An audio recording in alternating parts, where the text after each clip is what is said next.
বলে যখন আসছে আর তো কিছু করার নেই, তো কি হয়েছে, এসব না করে এমনি জড়িয়ে ধরো, চুমু খাও শুধু। জানোই তো আমি তোকে অনেক ভয় পাই, এসবে যদি আমার বের হয় তখন কি হবে বাবু? রোশনির কথা শুনে বাবু কথা ঘুরিয়ে বলল, আরে পাগলি, কিচ্ছু হবে না, এসব করতে গেলে প্রথম প্রথম একটু লাগে, পরে দেখবে সব ঠিক হয়ে গেছে।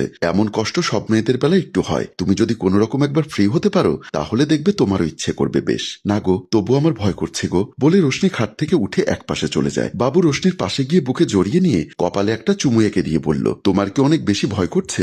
বললাম তো এমন কিছু হবে না। রোশনির শরীর ভয়ে থরথর করে কাঁপছে। সত্যি বলছি বাবু, আমার প্রচন্ড ভয় করছে, বিয়ের পরে করলে কি হবে, এখন এসব না করলে হয় না বাবু? বাবু রোশনির থুতনি ধরে হেসে বলল, আমার পাগলিটা, বিয়ে তো আমরা করবই খুব শীঘ্রই, আর নয় সব মিলিয়ে 1 মাস, তো তুমিও 1 মাস ধৈর্য ধরো সোনা, তুমি শুধু 1 মাস অপেক্ষা করতে পারছো না? তোমাকে এতটা কাছে পেয়ে আমি কিভাবে থাকবো বলো? বউকে এতটা কাছ থেকে পেয়ে কোনো জামাই কি ছাড়তে পারে? প্লিজ সোনা আমার, না করো না। বাবুর এমন এমন কথায় রোশনি আর না করতে পারলো না, সে আর বাধা দিতে পারছে না বাবুকে। রোশনি মাথা নাড়িয়ে হ্যাঁ সূচক জবাব দেয়। বাবু খুশিতে রোশনিকে ধরে খাটের দিকে নিয়ে আসে। রোশনিকে খাটে শুইয়ে দিতে রোশনি প্রচন্ড ভয়ে বাবুর হাতটা শক্ত করে চেপে ধরে রাখছে। বাবু আর কোনো সীমা মানে না, সে নিজের মতো করে এগিয়ে যায়। বাবু নিজের মনের আশা মিটিয়ে উঠে খাটে আধহেলান দিয়ে বসে। বাবু বসলেও রোশনি পারছে না উঠতে, ব্যথায় গুঙ্গাচ্ছে সে, তার চেহারা ফ্যাকাশে হয়ে গেছে। বাবু রোশনিকে ধরে কোন রকম ভাবে বসায়, সে তার হাতে হাত রেখে বলল, শোনো না